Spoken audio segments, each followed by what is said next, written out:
পাকা রাস্তা ও একটি ছোট ব্রিজের অভাবে দুর্ভোগ পোহাচ্ছেন শেরপুরের ঝিনাইগাতি উপজেলার 2 গ্রামের বাসিন্দা।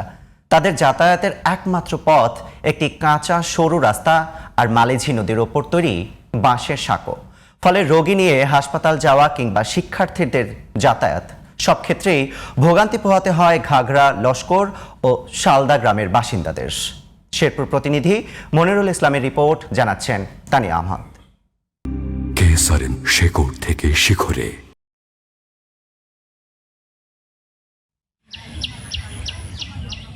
শেরপুরের ঝিনাইগাতি উপজেলার সদর ইউনিয়নের একটি গ্রাম শালধা। শালধার পাশের গ্রামটি হাতিবান্ধা ইউনিয়নের ঘাগড়া লস্কর। এই 2 গ্রামের মাঝ দিয়ে বয়ে গেছে ছোট নদী মালিঝি। 2 গ্রামের হাজারো মানুষের যাতায়াতের একমাত্র পথ সরু কাঁচা রাস্তা এবং মালিঝি নদীর উপর নির্মিত বাঁশের সাঁকো।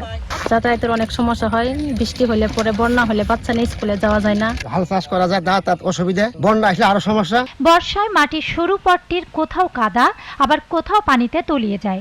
ঢল এলে তলিয়ে যায় বাঁশের সাঁকুটিও। ফলে নড়বড়ে এই সাঁকুটি হয়ে যায় আরও ঝুঁকিপূর্ণ। তখন ঝুঁকি নিয়েই শিশু থেকে বৃদ্ধ সবাই নদী পার হয় এই সাঁকো দিয়ে। এই সাঁকো দিয়ে স্কুলে যায়, আমাদের এই দিক দিয়ে পানি উঠলে অনেক ভয় করে। ছাত্র পোলাপান যাওয়া আসা করা, মাদ্রাসার পোলাপান যাওয়া আসা করা খুব সমস্যা। আমার এদিক বন্যা বেশি, আমার রাস্তার দরকার, আমার ব্রিজের দরকার। 2 গ্রামের মধ্যবর্তী সরু মাটির রাস্তাটি স্থানীয় সরকার বিভাগের আইডিভুক্ত না হওয়ায় ব্রিজের পরিকল্পনাও করা হয়নি কখনো।